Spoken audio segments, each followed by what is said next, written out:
Good morning, good afternoon, and good evening. This is Pamela, and you are watching Pam Entertainment TV, where we review movies, television series, and incidents in pop culture to see how these incidents may or may not affect our daily lives. Listen, y'all see this back behind me.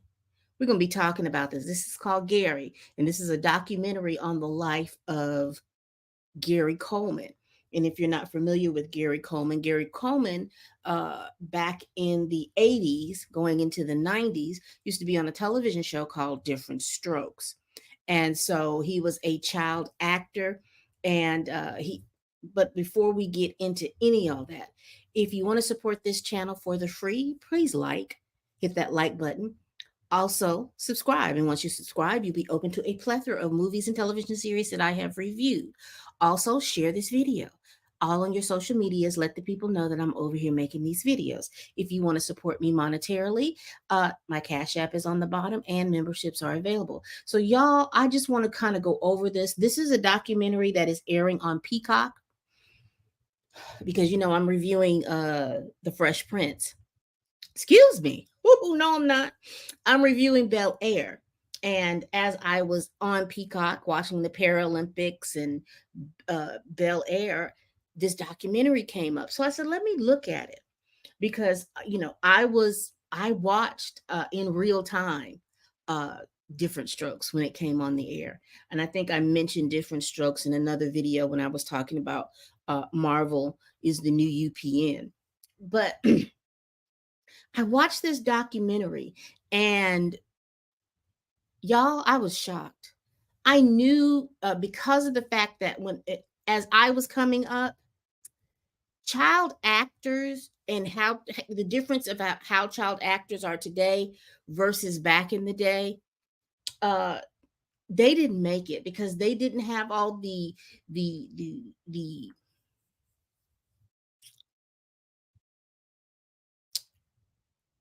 even though a lot of child actors still go through the same types of things. There are resources in place now that were not in place back when he was coming up. And a lot of the child actors that were big in the 80s, in the 90s, and part of the early 2000s, you always saw that they had uh, mental health issues, drug issues, um, almost like a rehabilitation back into society because you could they can as child entertainers come up, not only do they have a talent, but also they're getting all of this adoration and love, and it's hard to figure out what is true adoration, that someone adores your talent and what you do, to those people that are trying to mooch off you, to all of those things. And those things get really difficult.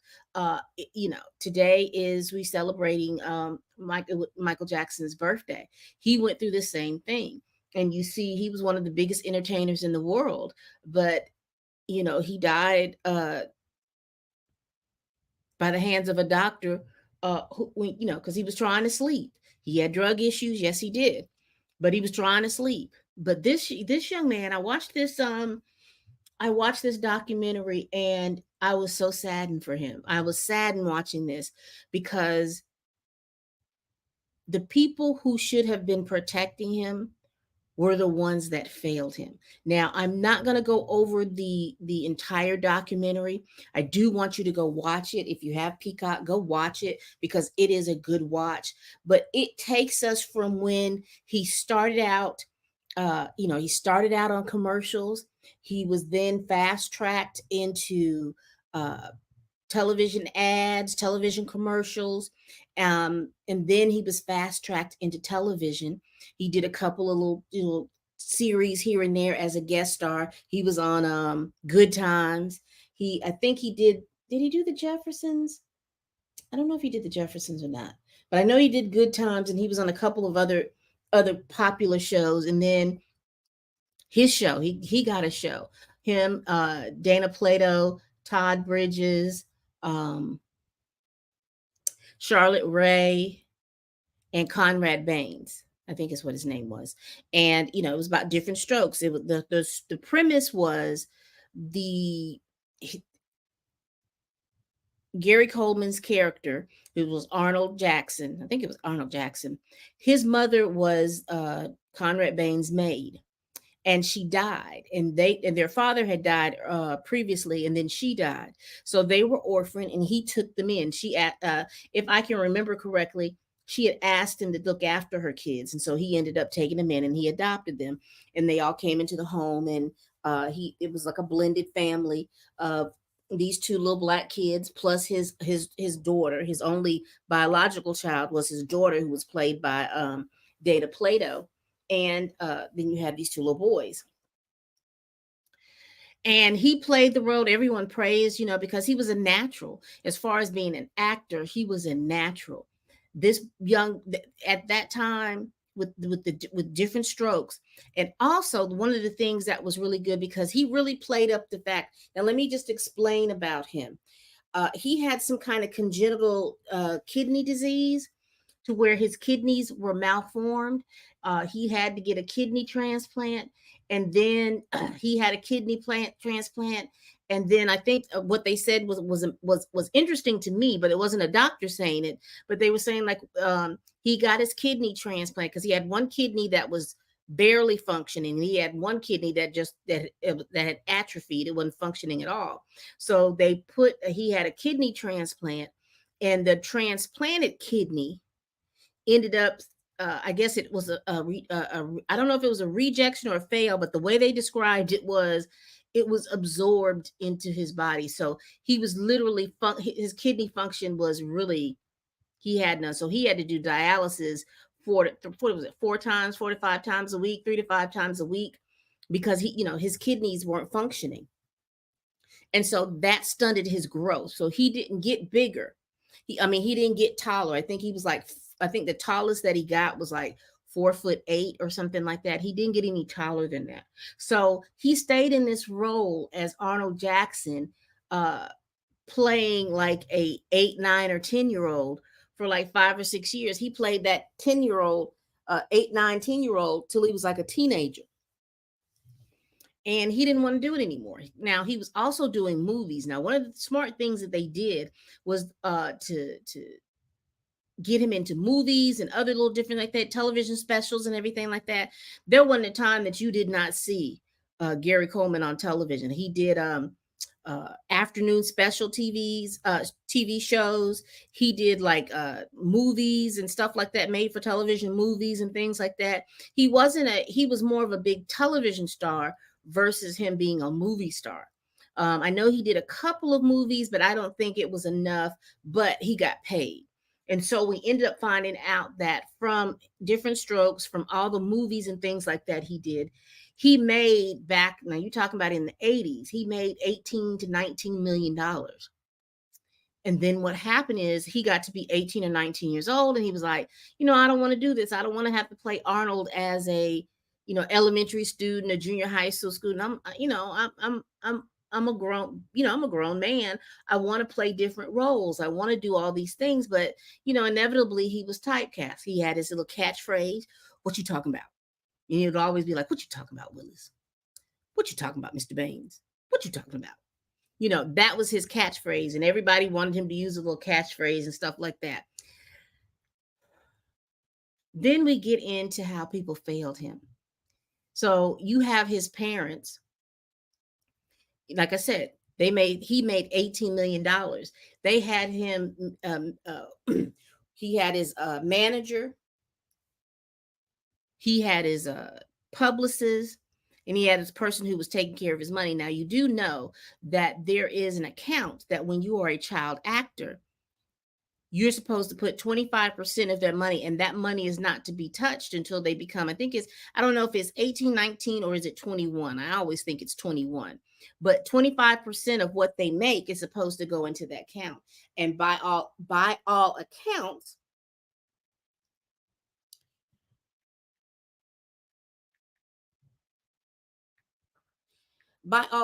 he should have had, once he decided that he no longer wanted to act, he should have had $4.5 million, just his, and it should not have been touched. Baby, Those people took his money. His parents were complicit in it. Now, do I think that his parents knew exactly all the ins and outs of it? No, but they knew that they were getting money out of an account that they should not have been getting money out of. And they were co signing and all this other stuff. He had multi-million dollar land deals that failed. So you're talking about a couple of million of dollars that were gone because there were some bad business investments. But it's these people. Your publicist is making business arrangements for you. Your accountant is making business. You don't have, and your parents are making business arrangements for you and stuff like that. And I don't care what you say, those parents got more money than what they said that they got. But he had one friend, and thank goodness for him. I can't remember what this man's name is, but he met him when he was a child, and he had one friend, and that friend was like, "You need to have them to audit your money to see what's going on because he's coming out, and it's like he knows he has money, but it's not as much money as he had. They had basically robbed his account to where he had maybe like right at 1,500,000 when he was supposed to have $4.5 million in there. So they took 3 million, so 3 million of the money that they were not supposed to touch, gone. So this young man worked 4 or 5. He worked 5 or 6 years of his, plus doing commercials and everything like that. So I don't know how much money he made from those commercials, but he made a total of $18 million. And then when he's 19, 20 something years old, he only has $1 million of it.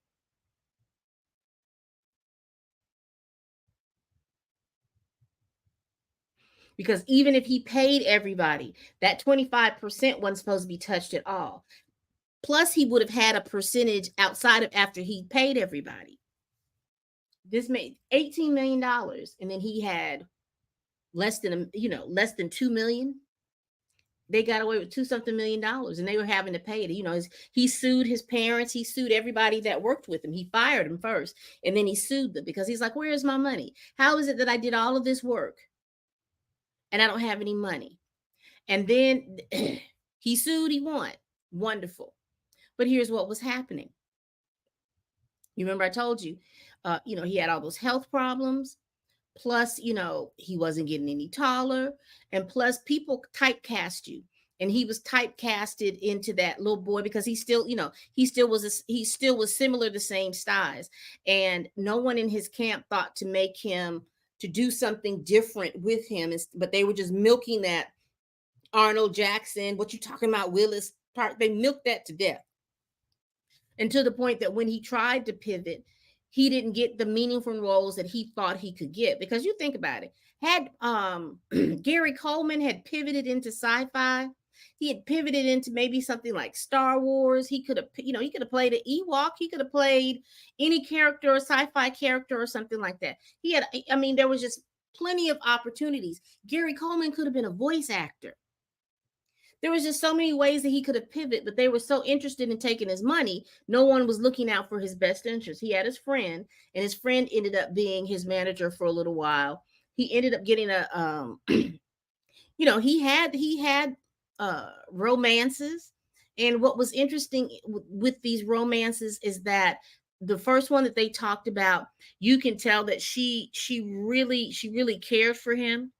It was romantic, it wasn't sexual, because he said that his libido wasn't there. He didn't have the libido for it, so he never had an opportunity to engage in sexual activity, because his libido wasn't there, because of the fact that his kidneys weren't functioning to the point where he didn't have a libido. But this woman that he was with, that he liked, they always had, she said that they had great conversations, they were good companions. He did allow for her to go, and I guess to have coitus out someplace else, because he knew he couldn't do that.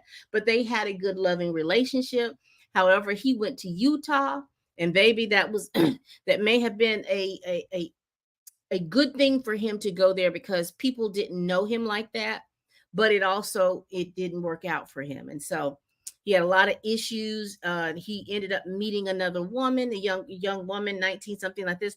And that woman, I don't know, the personality, I can't even describe her personality. I want you to be able to go look at it. She just has this very self-centered type personality. And then she can't it is just like she, when she describes things, it's, I can't even describe it. But he ended up dying because he had we don't know really how he did. Now they just the police in Utah said that it was an accident because he fell.